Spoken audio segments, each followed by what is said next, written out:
A millionaire CEO appeared on the doorstep of a small apartment, holding nothing but a worn business card. Inside, a poor girl who'd once offered him a sandwich stared through the peephole, hands trembling.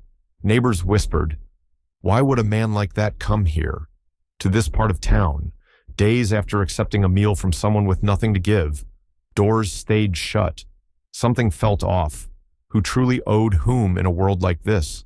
If you've ever felt the weight of kindness, repaid in ways you never saw coming, like subscribe or share your thoughts below. Stories like these matter, maybe more than we realize. The city woke up tired, the way Atlanta does on an ordinary Wednesday when the streets glisten with last night's rain and exhaust hangs over Edgewood Avenue like a forgotten promise.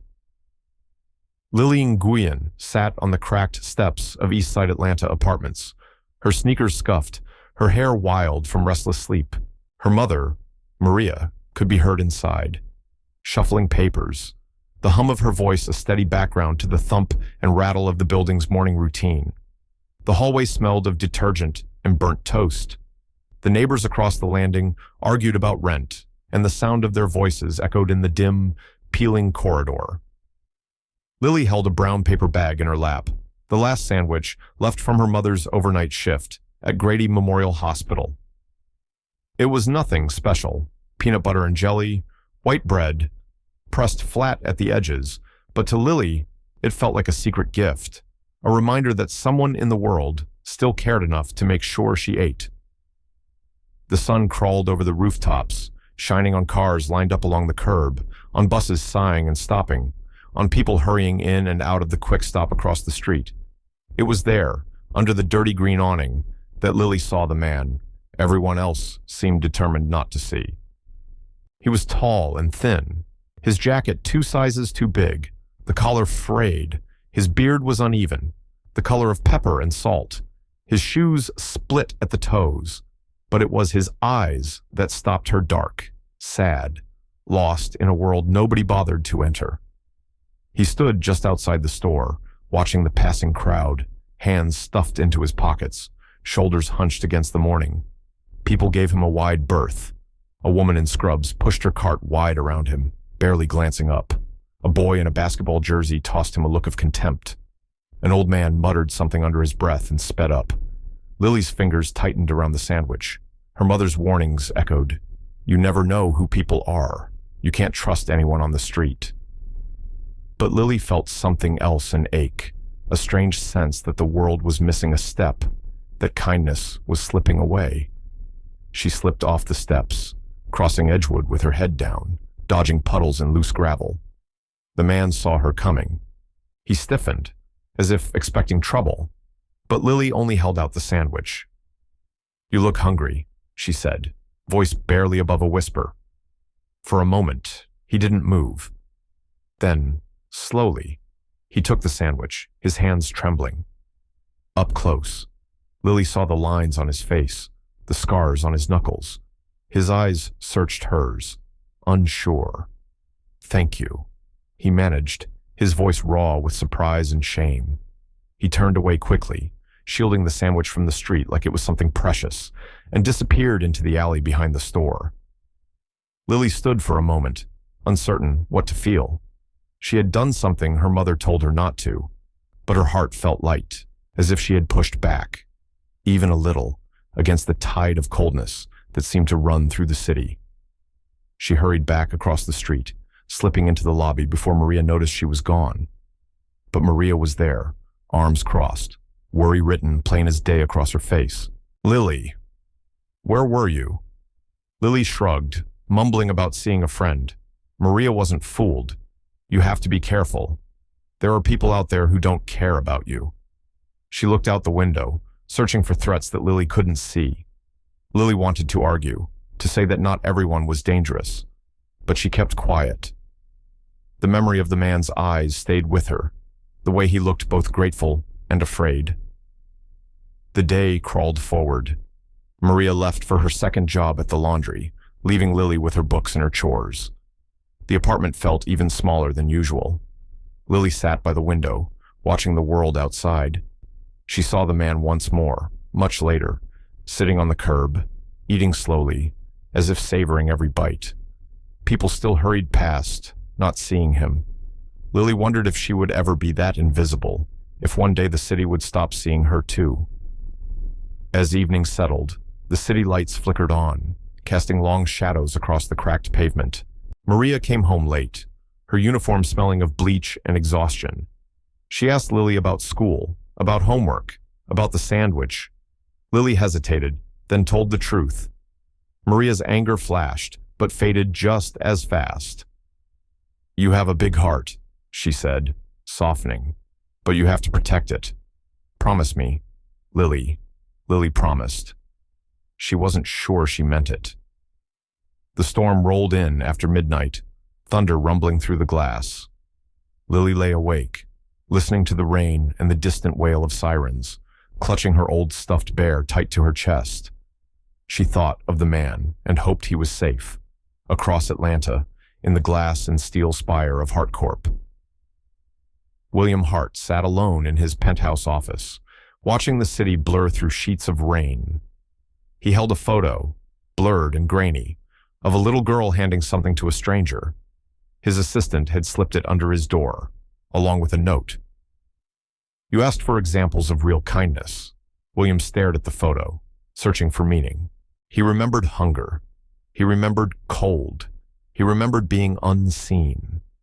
The city felt impossibly wide. In the morning, Lily woke to the smell of coffee and the low hum of her mother's voice. The city was new again, bright and sharp. Lily put on her backpack, checked the window one last time for the man, and stepped out into the uncertain day. For a moment, the world seemed to pause, like it was waiting for her to move. She didn't look back, but he knew. Something had changed. 3 days had passed since Lily gave away her sandwich. The rain came hard in Atlanta, rinsing dust from the windows and turning the alleys behind Eastside apartments into rivulets of brown water. Inside their cramped third-floor unit, Maria stood at the stove, scrambling eggs, while Lily sat at the small kitchen table swinging her legs, eyes half-focused on the local news flickering in the background. The anchor's voice buzzed about school closures, layoffs at a midtown warehouse, and rising rents.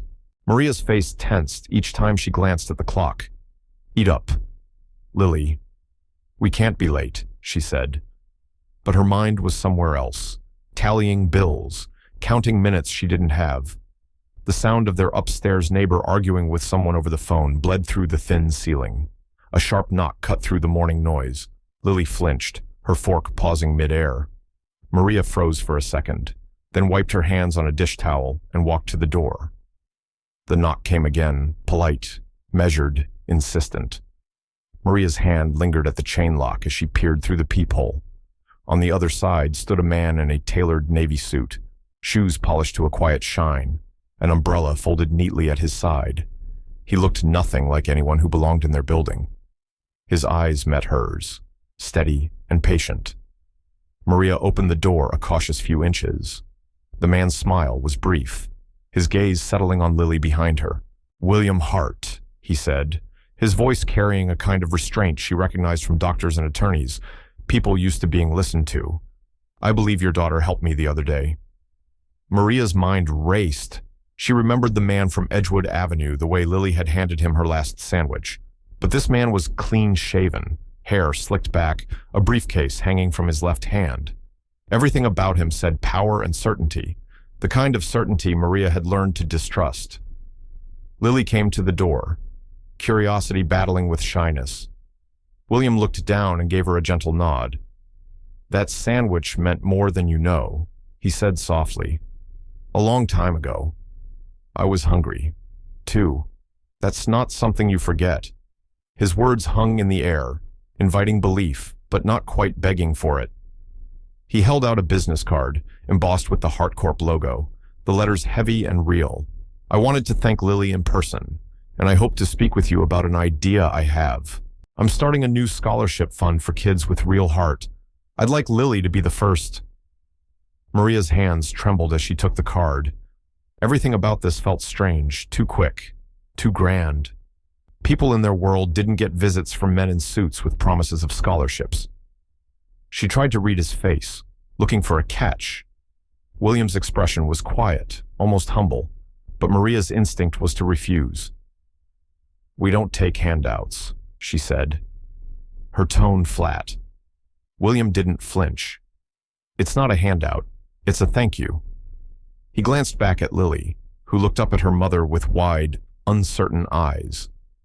There was an awkward silence, filled by the steady tick of the old kitchen clock. Lily looked at her shoes, her fingers twisting together in her lap. Maria felt exposed, her life laid bare for this stranger to judge. Still, something in William's voice, a softness beneath the formality, disarmed her. "Maybe you'll let me explain at the community center this afternoon," he said. "We're launching some new outreach programs there." He gave an address, Rivera Community Arts Center, a place Maria knew but had never entered. Maria nodded, the smallest gesture. "We'll come by," she said, her voice tight. As William turned to go, his umbrella swinging at his side, Maria watched him walk down the hallway, shoes silent on the tile, posture straight. She shut the door, leaning against it as if bracing for an earthquake. Lily's eyes were on her. Was that really the man from the other day? Maria nodded. Sometimes people are not who you expect. Lily. Lily was quiet for a moment, then smiled, a small, hopeful thing. Maria wondered if she had just let something dangerous into their lives, or if she'd opened a door to something they desperately needed. The day went on, school and work, and the thousand small worries of survival. But Maria's thoughts kept drifting back to that briefcase, that card, that unexpected invitation. She packed Lily's backpack, lingered at the window, and stared at the city as if it might offer answers. By evening, when she pulled on Lily's jacket and they headed down the cracked sidewalk toward Rivera Community Arts Center, the rain had slowed, but the air was heavy. Maria gripped Lily's hand tighter than usual, not knowing if she was guiding her toward safety or something else entirely. In the end, they walked into the evening, their shadows stretching long, caught between hope and fear, and neither one ready to say which was stronger.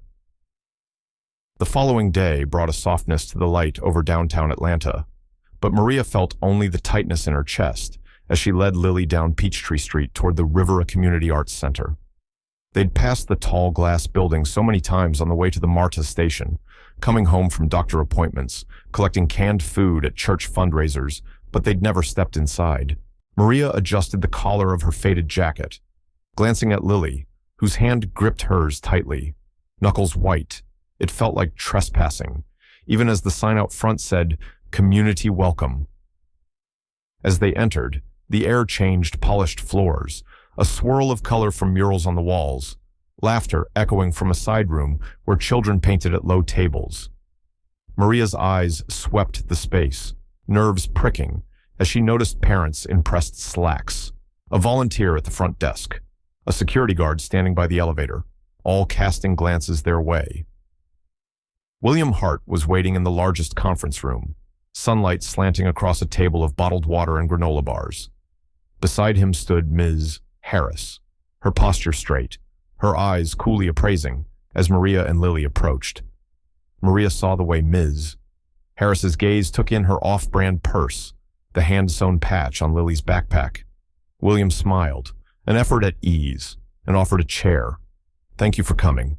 I know it's short notice," he said, voice warm but careful. Lily slid into the seat beside her mother, legs swinging nervously. William launched into his pitch. He described HeartCorp's new community outreach, a plan for after-school programs and scholarships. "We're hoping to find children like Lily kids with empathy, drive, a sense of responsibility beyond themselves," he said. Maria listened, expression unreadable. William continued, explaining he'd already contacted Lily's principal at Booker T, Washington Elementary, about her grades and her kindness to classmates. At this, Maria stiffened, anger flashing in her eyes. "You spoke to the school without asking me." William's smile faltered. "I wanted to know more about Lily. I meant no disrespect." The room chilled. Maria pressed her hand over Lily's, anchoring her. "She's not a charity case. She's a child." For a second, William looked unsure. caught off guard by Maria's directness. Ms. Harris cleared her throat and leaned in, her tone softening. We want to help. Sometimes, a little help at the right moment changes everything. She spoke as if she understood, but Maria saw the wariness behind her words. William shifted, voice gentler now. He shared a piece of his own story, a mother who cleaned houses, a stretch of years when they had nothing but each other. Maria saw a flicker of truth in his face, a memory he didn't try to polish.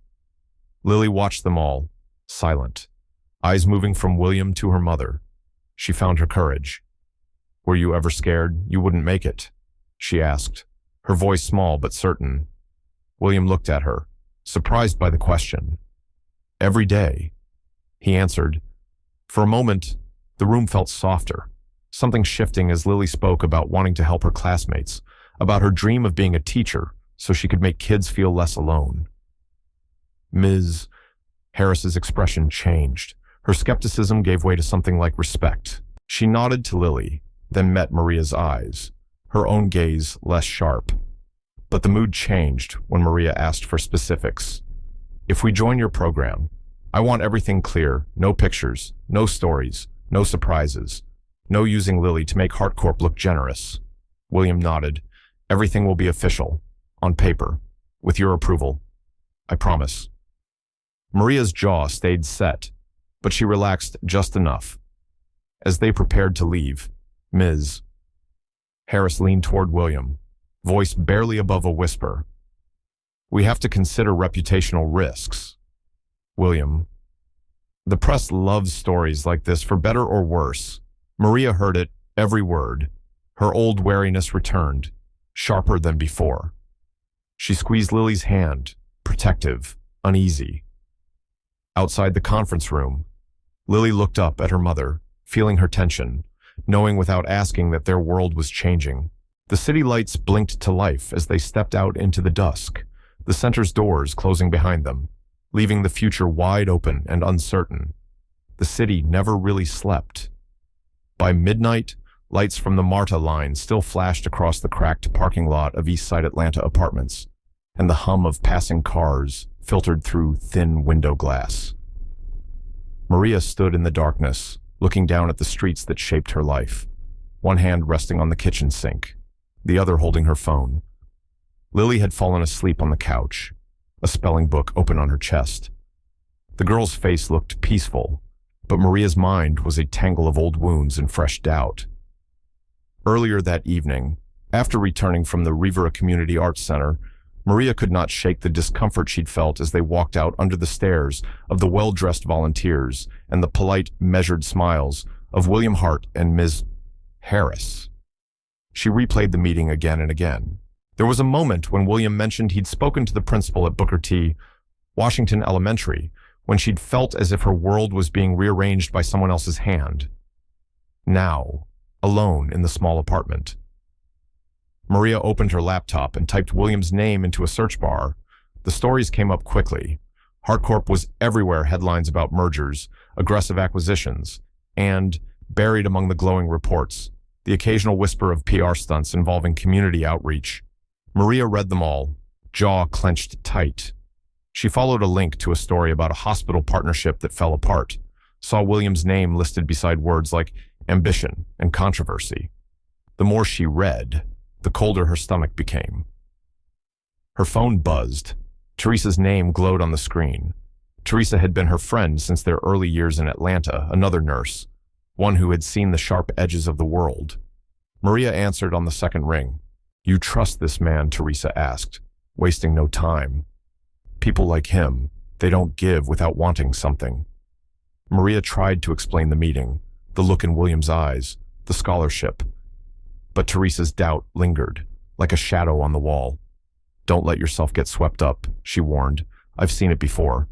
They put you on a pedestal just to watch you fall. After the call. Maria paced the kitchen, heart beating fast.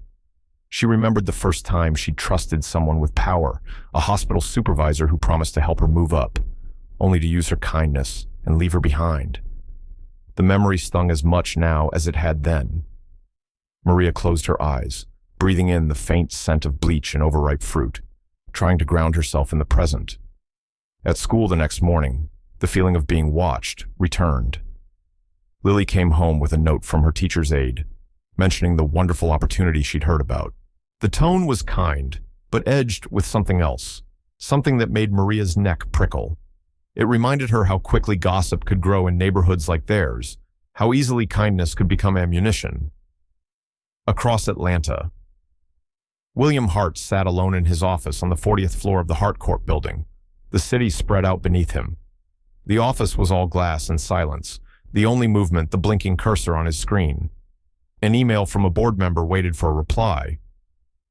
There are concerns about optics. If this story gets out, you must protect the company. William read the message twice, jaw tight. Another email from his legal team flagged a minor scandal from 5 years ago, a charity fund that hadn't delivered what was promised. He remembered the fallout, the lessons learned. Still, the fear lingered that any kindness he showed now would be dismissed as a ploy or used against him. As dawn broke, painting the sky outside Maria's kitchen a pale, tentative blue, Maria made up her mind. She would meet with William again, but she would not be led or charmed. This time, she would have her own questions, her own terms. She scribbled a list on a scrap of paper: boundaries, transparency, respect. She promised herself she would not be anyone's cause or cautionary tale. In the quiet, she looked in on Lily, pulling the blanket over her shoulders. Then Maria sat at the kitchen table, hands folded, staring at the window as the first light crept over the city. She would give William Hart one more chance, but this time, the power would not belong to him alone. Maria arrived at Hart Children's Foundation late on a Thursday morning, her heart beating with a careful blend of hope and apprehension. The Midtown Atlanta skyline glinted behind her, the building's glass facade reflecting the city's constant movement and hunger for progress. Inside, the marble lobby was wide and echoing, alive with the soft click of heels, the low hum of conversation about upcoming galas, and the rustle of paperwork that seemed never to end. Maria checked in at the front desk, received a temporary badge, and was directed past a row of framed donor portraits toward a sunlit hallway that smelled faintly of lemon polish and old paper. William Hart met her at the door of his corner office. Sunlight streamed through high windows, spilling across a desk lined with neat stacks of files and a single framed photo of a younger William and his mother standing in front of a battered station wagon. He greeted Maria with a handshake that was firm, not hurried, and motioned for her to sit. "Thank you for coming," he said, voice warm, practiced, but not insincere. Maria sat with her back straight, hands folded tightly in her lap, as William outlined the opportunity, Director of Nursing Coordination for the Foundation, a full-time position with health insurance, a competitive salary, and real authority oversight of new community clinics, the ability to design outreach for children most at risk. Maria listened, letting the words settle, but skepticism shadowed her features. She remembered another job offer years ago, in a hospital not so different from Grady Memorial, where promises about advancement turned out to be empty, where a supervisor took credit for her ideas and left her with little more than exhaustion. She looked William in the eye, asking direct questions about her autonomy and decision-making power. William responded without hesitation. "You'll have the final say on hiring, on program design. No quotas, no PR games. I want you to be the face of this, but on your terms." He slid a thick envelope across the desk. "This is the contract. Please read it over. Take it to a lawyer if you'd like. No rush." Maria nodded, glancing at the pages, noting clauses she didn't yet understand, her mind running through possible traps. She refused coffee and small talk, focusing instead on the details that mattered. Through the glass wall, she saw Lily in a bright playroom filled with books and colored blocks, watched over by Ms. Harris. The woman seemed friendlier now, kneeling to help Lily build a tower, but Maria noticed the way Ms. Harris's eyes flicked to her phone every few minutes, as if waiting for news. Suddenly, there was a stir in the lobby. A man with a press badge was arguing quietly with the Foundation's legal counsel, his voice a little too loud, questions sharp. Is it true? HeartCorp is using a homeless girl as the new face of their charity. Is this just another PR campaign? Maria saw William's jaw tighten as he stood and excused himself, stepping out to handle the situation. Through the office glass, Maria watched him speak to the reporter, his manner calm but his hands rigid at his sides. The legal counsel ushered the reporter away, but not before Maria caught the flash of a camera phone aimed her way. The encounter unsettled her. She thought of all the ways people like her could be used, the way a story could be twisted until it no longer resembled the truth.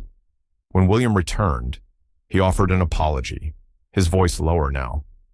"I'm sorry. I'll make sure your privacy is respected. This isn't what I want for you or Lily." Maria nodded, but her guard was up. "If I ever feel we're being used, if you go back on your word, I'll leave." No discussion. William didn't argue. "That's fair," he said quietly. The rest of the meeting passed in a blur of details and signatures, the formality of new beginnings mingled with old suspicion. Maria accepted the job on a trial basis, knowing the ground beneath her was still shifting. As she gathered her things and called Lily over, her phone buzzed with a new message from an unlisted number. She hesitated, then read the words, "Be careful who you trust at HeartCorp." Maria pocketed the phone without a word, her eyes searching William's face for any sign of duplicity. He said nothing, just stood by the window as she and Lily left, watching the sunlight slip across the city, as if it could burn away every secret the building still held. The first week at Heart Children's Foundation felt like moving through a hall of mirrors. Maria arrived early each morning, crossing the midtown sidewalk in a pressed blouse that didn't quite hide its years, passing rows of cars she'd never afford.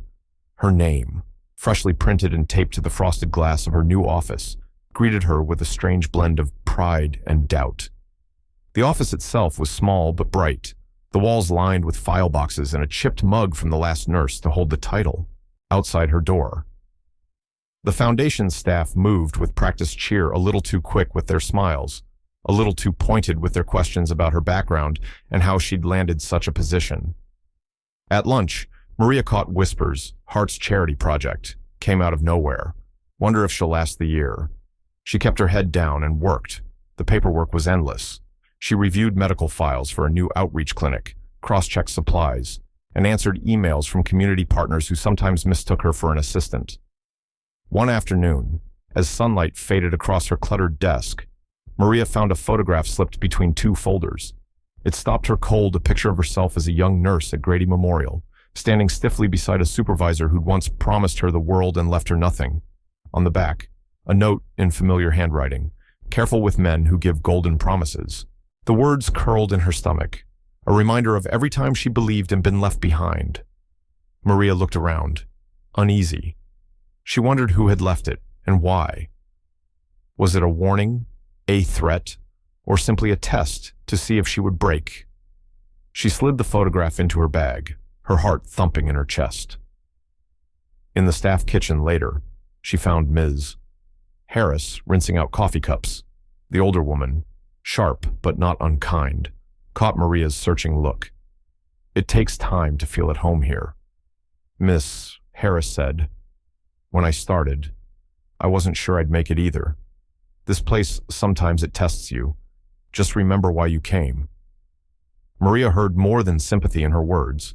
She heard survival. The conversation lingered in her mind.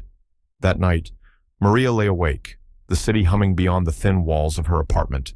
She dreamed of her early days in America, the long hospital shifts, the feeling of always being on the outside. She dreamed of Lily, young and wide-eyed, watching from the door as Maria struggled to carve out a life in a city that never stopped moving. In her sleep, the line between hope and memory blurred. The next morning, Maria dressed carefully, determined to prove her worth. She arrived at the foundation just after sunrise. The building seemed different, quieter, the lobby half lit. Maria swiped her badge at the security gate. A red light flashed. The turnstile didn't move. "I'm sorry, ma'am. Your badge isn't working," the security guard said, polite but unmoved. Maria felt a cold ripple through her chest. "It must be a mistake," she said, but the guard only shrugged. making a call on his walkie. Maria stood in the lobby for almost an hour, staff passing by with sympathetic or curious glances, none offering answers.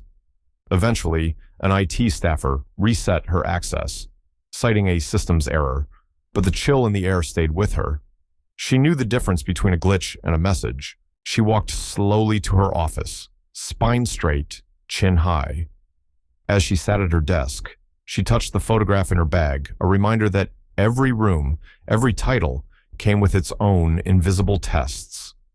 Maria didn't know who was watching or what they wanted, but she knew what she stood for. She glanced at a photo of Lily on her phone, breathing deep, letting her resolve settle in her bones. In that moment, Maria realized she didn't have to wait for permission to belong. She would prove her value on her terms, no matter how many tests the Foundation or anyone put in her way. And as she settled in to start her day, the sky over Midtown cleared, flooding her office with quiet light, as if the city itself was willing her forward. Maria's first Monday back at the Foundation began with a wave of false normalcy. Her badge worked, the security guard offered a polite nod, and the lobby's light flickered in its familiar pattern. But the air felt different, as if the walls themselves were holding their breath. As she moved through the hallways, polite greetings from staff members were shadowed by glances exchanged just out of her sight. Emails arrived in her inbox, some straightforward, others copied to new names, unfamiliar executives high up in the HeartCorp hierarchy. Meetings that should have included her now appeared as optional on her calendar. A sense of exclusion grew, sharp and unmistakable.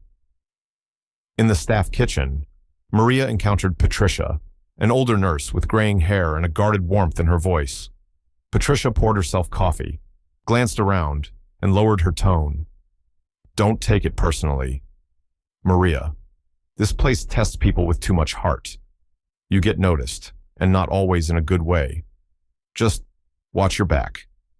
Maria thanked her, tucking the warning away like a pebble in her shoe. That afternoon, she returned to her office to find paperwork on her desk, performance metrics, a spreadsheet highlighting areas for improvement. It felt like a silent threat, an invitation to doubt herself. The trouble wasn't confined to her own life. That week, Lily came home from Booker T, Washington Elementary, quieter than usual. Maria noticed the change. Her daughter hesitated at the front door, shoulders hunched, the lightness gone from her steps. Over dinner, Lily picked at her food, finally mumbling. "Some kids at school. They called me charity girl." The words stung more than Maria let show. She reached across the table, squeezed Lily's hand. "Kindness is not a weakness. Lily, don't ever let anyone make you feel small for caring." Lily's smile returned, fragile but real, and Maria forced herself to believe her own words. That night, after Lily had gone to bed, Maria sat at the kitchen table, staring at the pale glow of her phone. She scrolled through messages, questions from staff, reminders about deadlines until her screen blinked with a new voicemail from a private number. The voice was familiar, low and urgent. "Maria, ask William about Thomas Ray. Not everything is as it seems. Be careful." The message ended abruptly. Maria's hands trembled, memory flooding back Thomas Ray, William's former business partner, a name she'd heard only in rumors, always followed by tension and silence. Doubt prickled at the edges of her resolve. Elsewhere that night, William Hart sat in a glass-walled boardroom, his patience fraying as directors pressed him about the Foundation's budget. "Your new outreach is bleeding resources," one executive accused. "HeartCorp's charity reputation is strong enough. Why keep pushing?" William pushed back, voice even, but eyes steely, insisting the work mattered. Still, the pressure was building. He knew that every step he took on Maria and Lily's behalf would be scrutinized by those eager for an excuse to undermine his vision. Maria sensed this shifting ground. She recognized the difference between true support and the kind of politeness that disguised a trap. Her years as a nurse had taught her how quickly a group could turn, how easily compassion could become a liability. But she was done letting fear set her boundaries. Maria decided she would go to William directly. She would demand answers about his past with Thomas Ray, about the real motivations behind the Foundation's offer. She would not be made a pawn. Not for William, not for HeartCorp, not for anyone. In the dark, Maria stood by Lily's bedroom door, listening to the steady rhythm of her child's breath. She let her own resolve settle quiet, unbroken. In the world outside, Atlanta pulsed with 1,000 lives pressing forward, some fighting for a seat at the table, some trying to hold on to what they had. Maria was determined to fight for both. She stepped away from the door, phone still in hand, ready to face whatever truths waited in the light of morning. The air in Atlanta was sharp with the first promise of fall as Maria made her way to the Children's Memorial Garden, a small oasis near the old city courthouse. The granite benches were etched with names children lost too soon, flowers and stuffed animals weathering in the corners of the path. It was a place built for reflection and reckoning, the kind of ground where no one could pretend. Maria found William sitting alone beneath a dogwood tree, a folder balanced on his knees, his eyes distant as he traced a name on the stone with his fingertip. The city hummed beyond the gates, but here the quiet pressed in, heavy and clear. Maria's footsteps crunched on the gravel. William looked up, the tension in his jaw easing as he recognized her. "Thank you for coming," he said, voice quiet, uncertain. Maria didn't sit. She met his gaze with a steadiness born of hard years. "I need the truth, William. Who is Thomas Ray, and what happened during HeartCorp's last expansion?" Her questions landed like stones in the silence. William hesitated, the words slow to come. Finally, he spoke. "Thomas was my closest friend, my business partner, my best man. Years ago, during our biggest push to grow the company, he used foundation funds for himself. He lied, forged signatures, made me sign off on reports I didn't understand. When it came out, everything nearly fell apart. I lost half my board, my mother's trust, almost everything I'd built." He took a breath, looked away. "It taught me to watch everyone and to trust almost no one. That's why I don't make promises lightly. Not anymore." Maria studied him, weighing pain against performance, trying to find the seam between regret and calculation. "Then why bring us here?" she asked. "Why put my daughter and me in the middle of it all? I need to know this isn't just some new campaign, some way to save your name." William met her challenge head on. "That's why I brought these." He handed her the folder, a sealed file of board minutes, ledgers, and private correspondence. "It's all here. The foundation's finances, the board's votes, my own salary. If you want, bring your own lawyer, your own accountant. Nothing hidden." The moment hung between them, both of them stripped of easy answers. Maria thumbed through the file, the paper thick with the weight of history. At the edge of the garden, she heard voices, the familiar cadence of parents from the community center. They'd arrived for a remembrance service, children in hand, their faces wary but searching for hope. Some nodded at Maria, others eyed William with suspicion. It was clear this was bigger than a job, bigger than any single family. It was about trust broken, mended, or refused altogether. William watched the group, his shoulders stiff. "We're opening a new outreach clinic," he said. "You'll have full authority. Your team, your rules. No interference from me or anyone on the board. It's yours if you want it." Maria took her time before answering. She let the quiet stretch, her eyes drifting to a row of sunflowers left at the base of a marble angel. She thought of every place she'd worked, every promise bent by someone else's agenda. "If I do this, I decide how it's run. No headlines, no photo ops, just the work." "Agreed." William nodded, the corners of his mouth tight with something like respect. "Agreed." As the sun dropped behind the courthouse, turning the grass gold, a patrol car rolled to a stop at the curb. A police officer stepped out, a file in hand, approaching with deliberate calm. "Mr. Hart," he said, addressing William but glancing at Maria. "We've received a request for a formal audit of HeartCorp's charitable operations. We'll be in touch for documentation." William accepted the notice with a steady hand, but Maria felt the world shift beneath her again. For a moment, she couldn't tell if William was an ally, an adversary, or something in between. She watched the officer walk back to the car, the headlights slicing through the early evening haze, and knew that whatever came next, nothing would return to the way it was before. The mood inside Heart Children's Foundation shifted with the arrival of the audit notice, as if every hallway, every polished tile, every voice echoing through the glass atrium now carried a layer of tension. Maria began each morning before sunrise, sorting through a mountain of clinic records and staff rosters, her desk a forest of files and unanswered messages. She learned quickly which colleagues offered real help, and which only smiled out of self-preservation. Word of the impending audit spread fast. Some staff grew tight-lipped and guarded. Others whispered in huddles near the coffee machine about rumors from past years, how, when previous scandals threatened to surface, the Foundation's board had quietly closed programs, laid off staff, and rewritten history. Maria felt every stare as she walked the halls.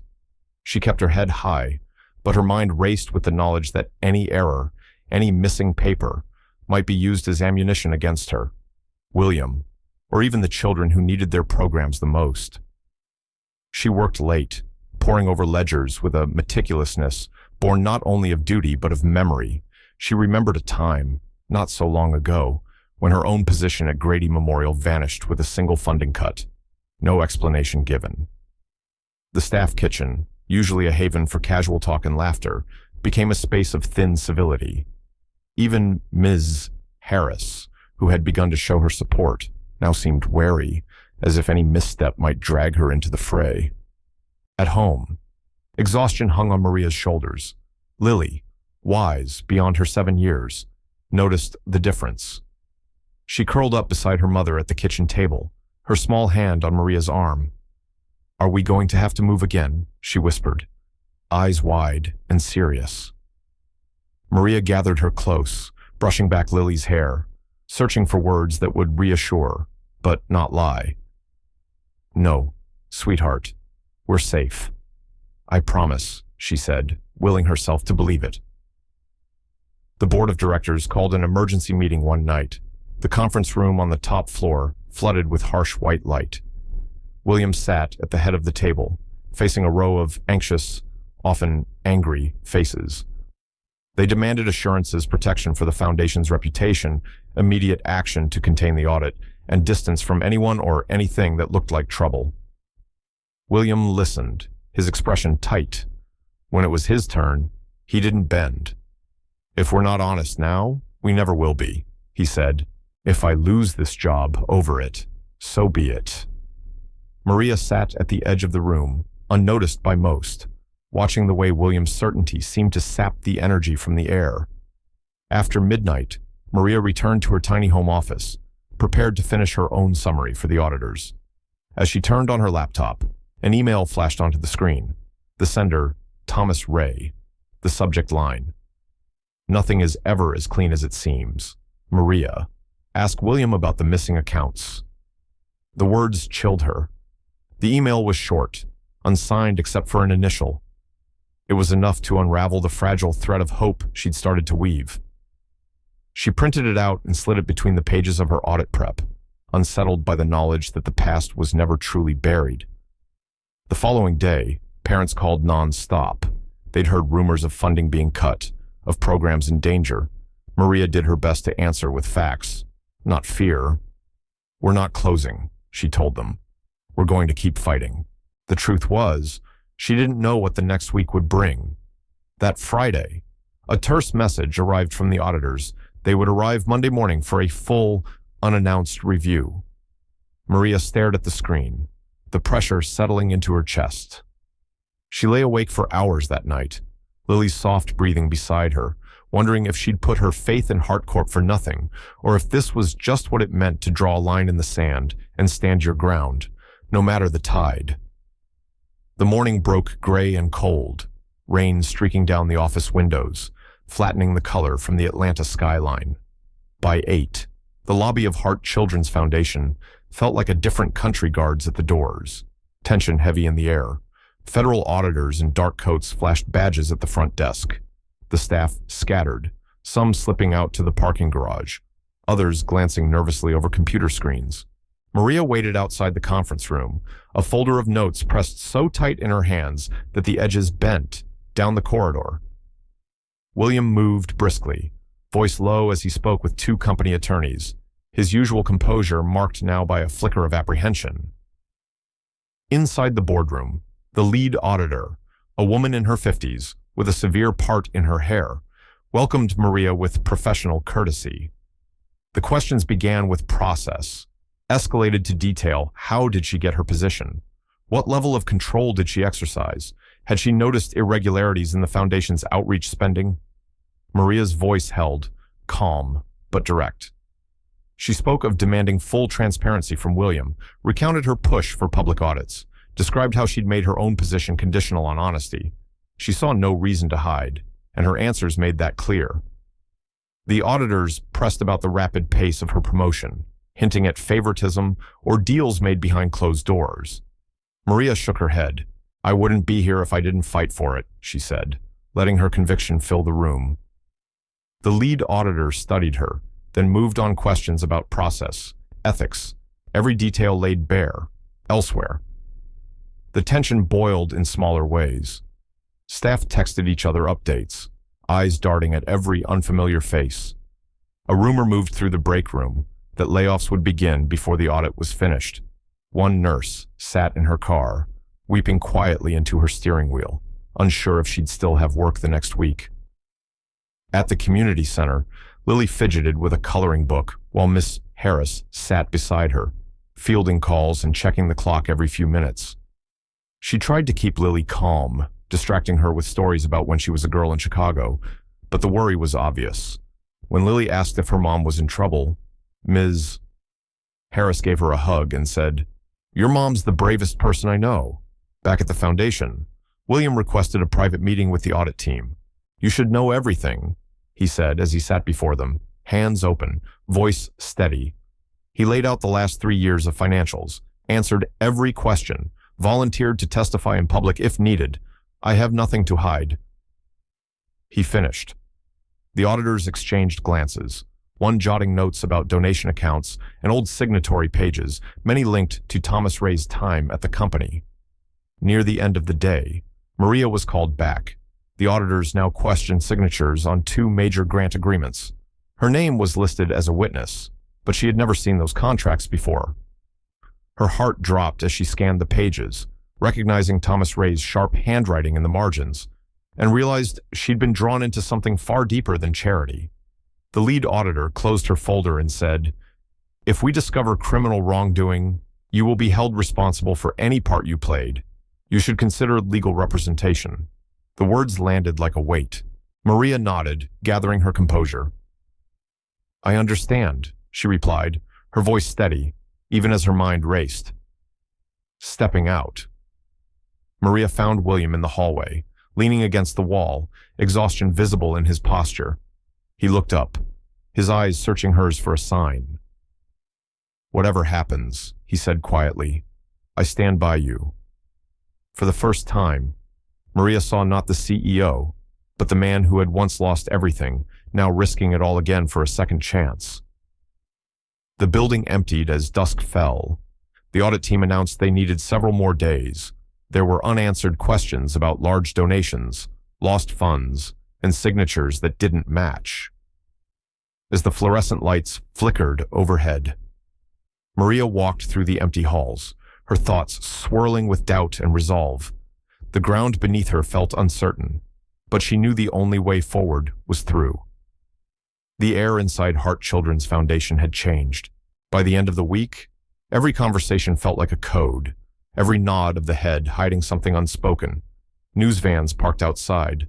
The front doors, once open and inviting, now seemed heavy, letting in only those who flashed a badge or wore a name tag. People walked a little faster through the halls, eyes averted, afraid of being caught in someone else's mess. The word audit drifted through the building like a chill, but it was a different word that spread through staff emails, a word that cut deeper: whistleblower. Early Monday, an anonymous message landed in inboxes across the foundation and HeartCorp. The sender claimed to be an insider, someone who'd seen it all.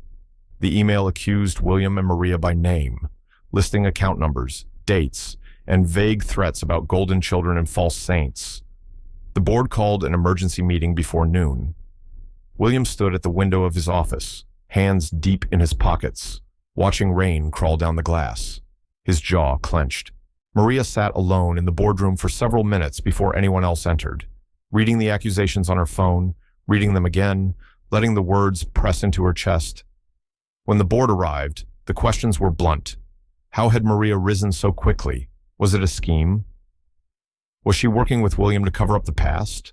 The chair of the board, an older woman who once praised Maria's courage, now narrowed her eyes, repeating the words from the whistleblower's email.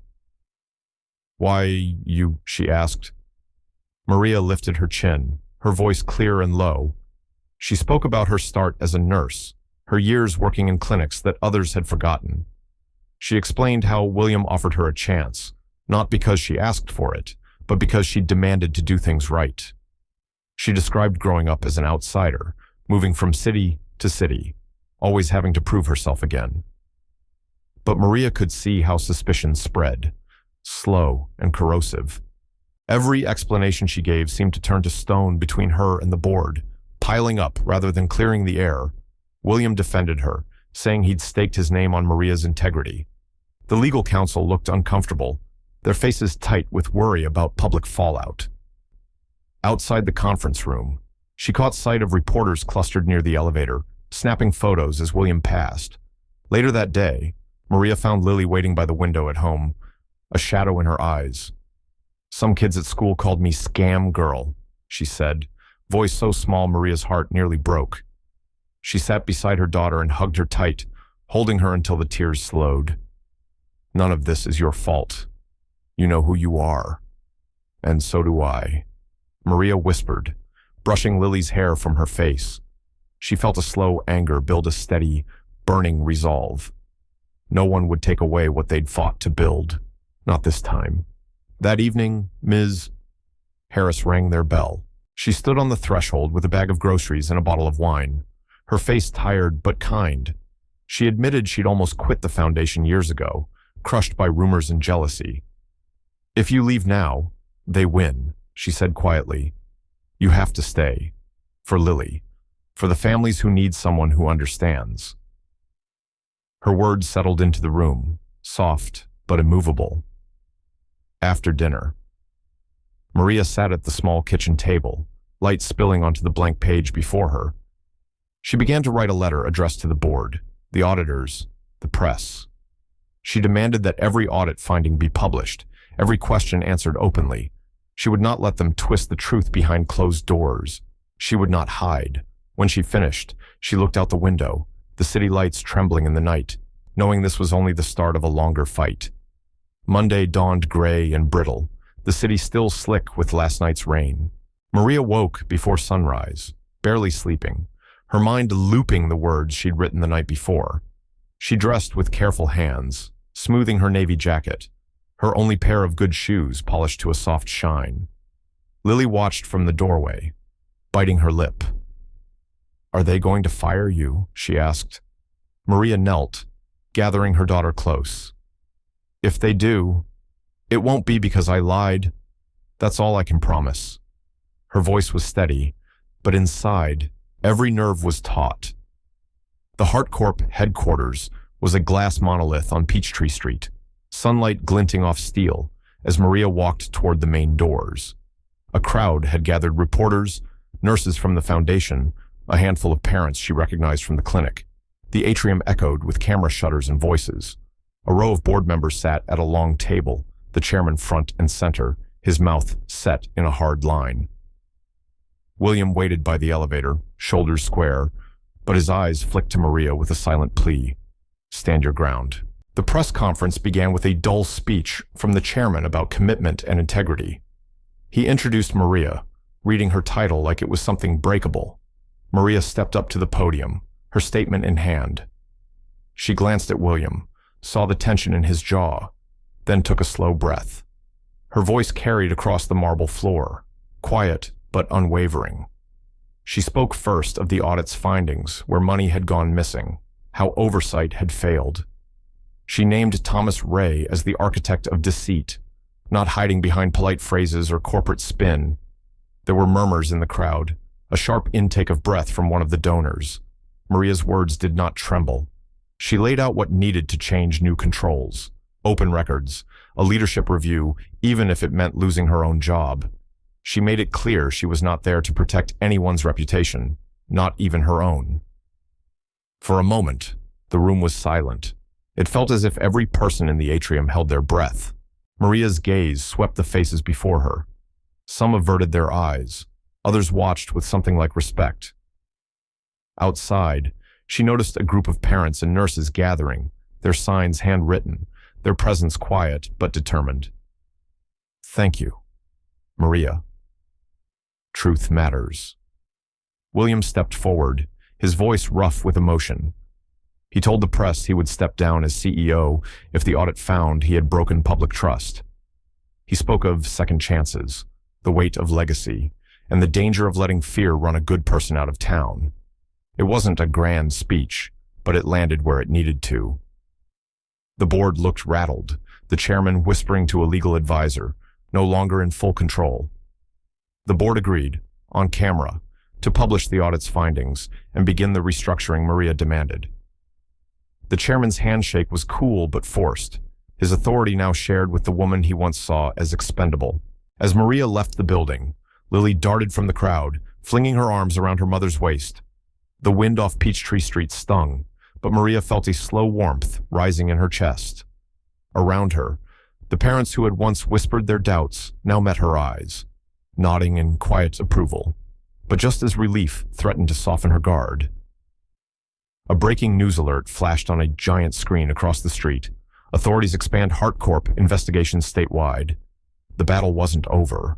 Maria squeezed Lily's hand, feeling the city's weight settle on her shoulders, waiting, bracing, choosing not to look away. As Atlanta's trees dropped their last brown leaves, the foundation's mood grew raw. Weeks after Maria's stand, HeartCorp was no longer simply a company name. It was the center of a full-blown scandal, whispered in hospitals, on street corners, even in morning sermons. The arrival of state attorney investigators sent a jolt through every floor. Armed with subpoenas and quiet authority, they moved in pairs, poring over decades of paperwork, pulling staff from meetings, asking old questions in new ways. William barely slept. Maria spent long nights at his side, coffee cooling untouched, as they sifted through files in a back office that smelled of dust and panic. Every click of the archive room lock sounded louder. Maria worked through boxes of invoices, old checks, tax receipts, seeking patterns. She kept thinking of Lily, her daughter's eyes, every time she left before dawn, the hope and fear that came home from school with her. At lunch, the foundation kitchen felt divided. Some avoided Maria, others watched with wary respect, unsure whether she was friend, martyr, or traitor. William's staff shrank back, whispers trailing him as he walked the halls. One night, as a storm rattled the window panes, Maria reached for a stack of ledgers at the very back of the storage closet. Behind them, tucked under a warped floorboard, she found something different, a weathered book, hand-stitched, its cover faded. She hesitated, running her fingers over the cracked binding. Inside, careful rows of numbers, donors, dates entries that didn't appear in any official record she'd seen. Some donations went in, but never came out. There, in black ink, was Thomas Ray's signature, beside withdrawals matching the amounts flagged by auditors.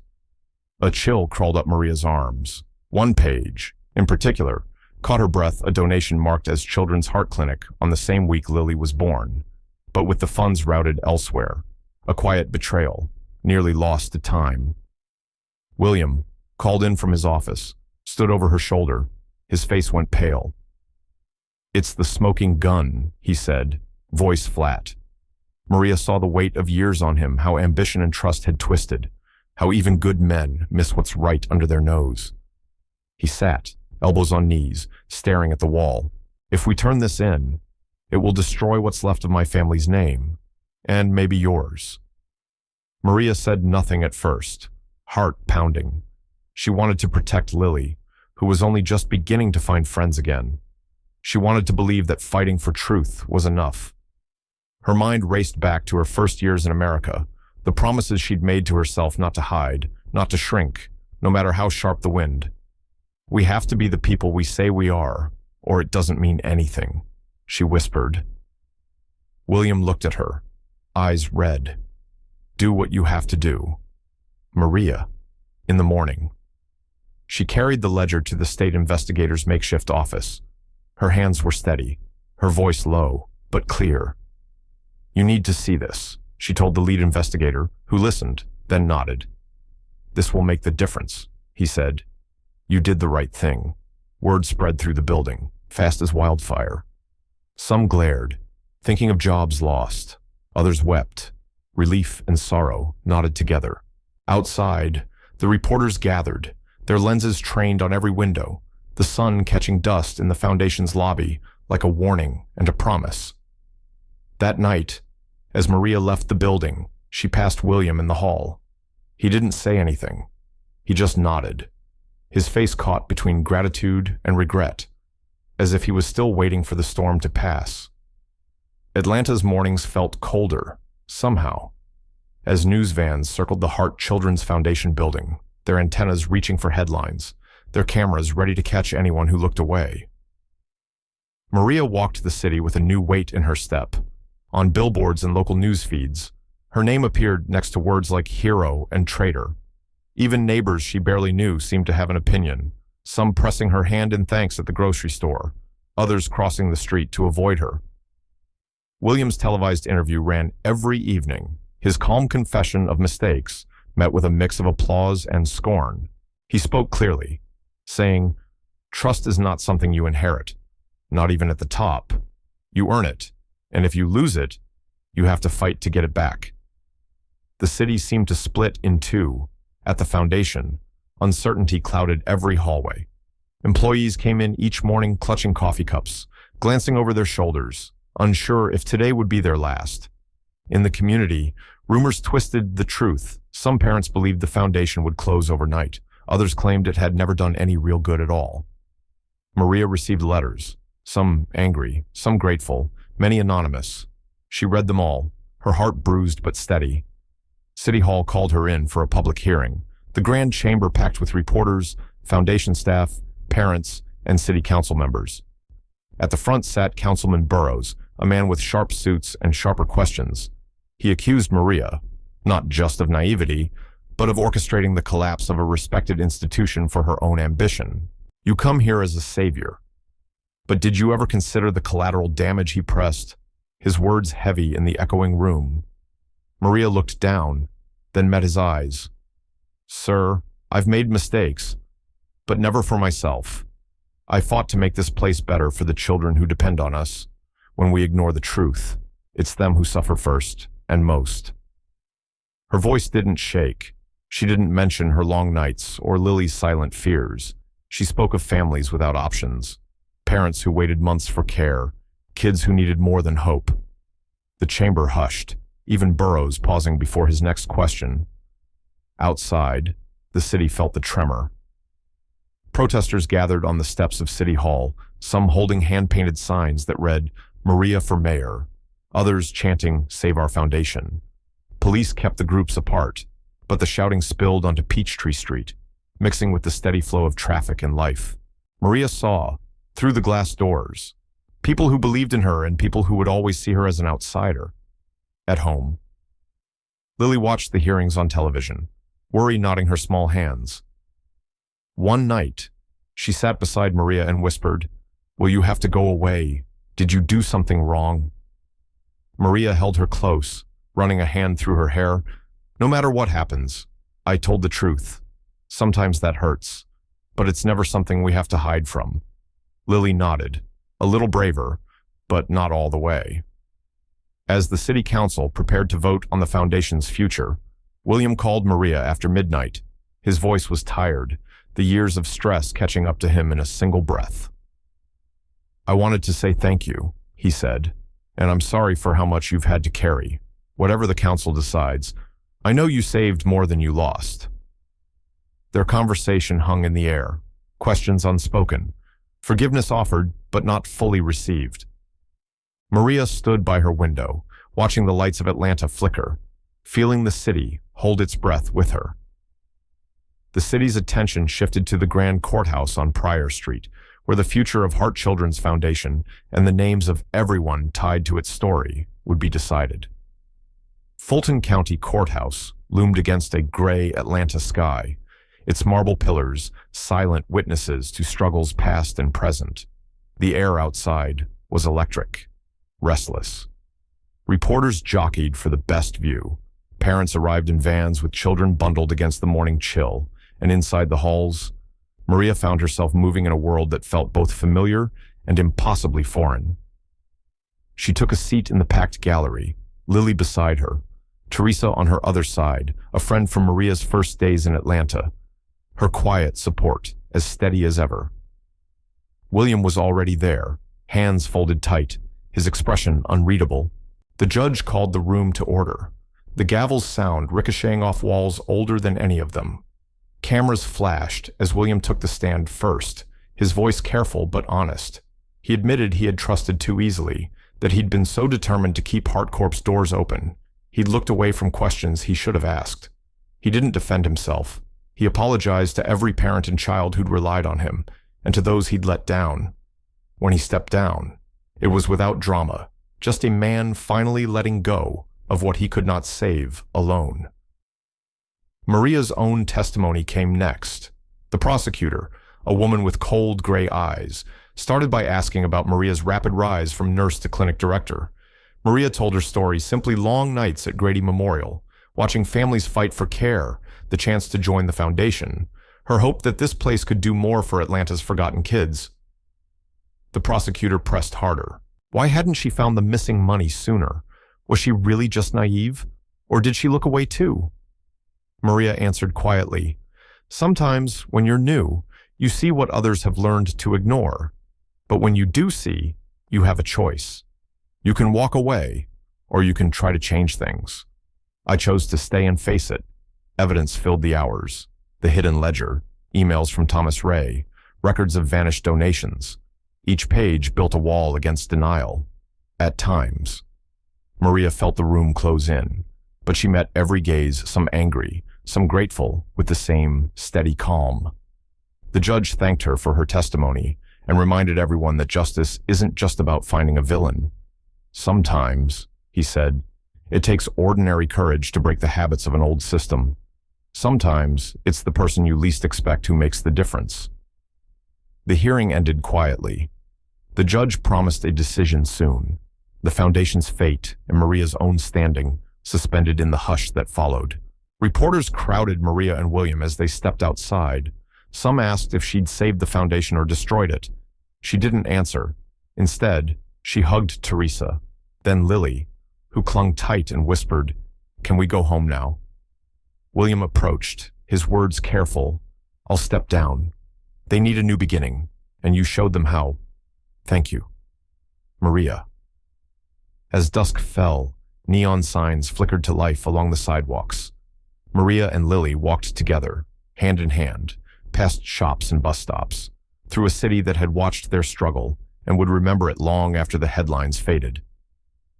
Maria looked up at the sky, feeling the strange, quiet strength that comes when you've told the whole truth and have nothing left to fear.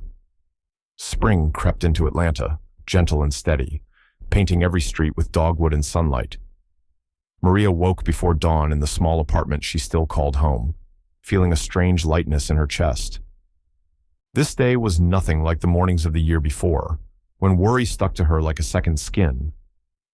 Now, as she brushed Lily's hair and packed her lunch, the air felt full of possibility, quiet, hard-earned, but real. At Hillcrest Academy, a school chosen after long talks and tours, Lily walked into her first day in a uniform that still had the scent of new cotton. Maria stood in the car line, watching other mothers wave and hurry their kids along. Some offered small nods or even a warm "good morning." No more suspicion, no sidelong glances, just parents, all hoping for something better for their children. Maria caught her reflection in the school's glass doors, saw the lines by her eyes, the set of her mouth. She looked older, maybe, but stronger too. Her own workday began a few blocks away at the newly formed Heart Community Health Initiative, a nonprofit built out of the ashes of the old foundation. The building was smaller, the budget tight, but everything was different. Maria now served as Director of Nursing Coordination, a title that meant long hours, tough choices, and the freedom to do things the right way. The first person to greet her was William. He stood outside the clinic doors, coffee in hand, no longer a CEO, but an advisor, someone who had learned, painfully, to let go and trust others. Their conversation was simple.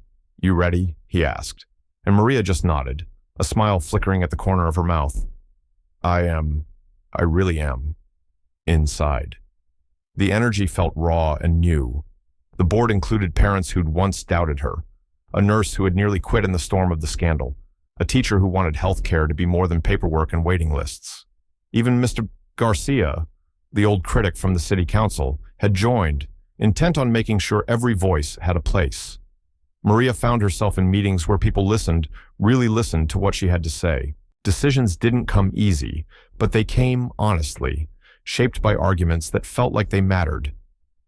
At lunchtime, Maria tied the shoelace of a shy little girl in the waiting room and remembered the families who had trusted her when she could promise nothing. Lily's adjustment to her new school wasn't smooth, but it was real. Some kids asked about the news stories. Others just wanted to trade lunches or swap stickers. Maria never lied about the past, but she didn't dwell on it either. Each evening, they ate sandwiches on their old apartment steps, watching dusk gather across the city, their laughter floating up like a small, stubborn protest against every dark day that had come before. People sometimes asked Maria how she made it through, what kept her standing when the ground shook. She always paused, her answer measured and quiet. You don't wait for the world to call you worthy. You become worthy by not giving up, by showing up, again and again, even when it hurts. And in those last minutes before sleep, Maria listened to the city, its noise, its hope, its restless movement, and knew she would never again mistake survival for living. She closed her eyes, feeling Lily's breath soft beside her, certain that whatever tomorrow brought, hope was something they could carry anywhere. Evenings in the city always returned soft, blue, full of ordinary footsteps. Sometimes, in the hush after the world has stopped demanding answers, you catch the small things that matter, the way a child's laughter drifts from a window, the warmth of bread passed from one hand to another. Maybe trust doesn't announce itself.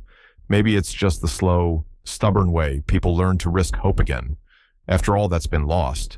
If you listen closely, you might hear the quiet echo of change settling in, waiting for the next gentle beginning.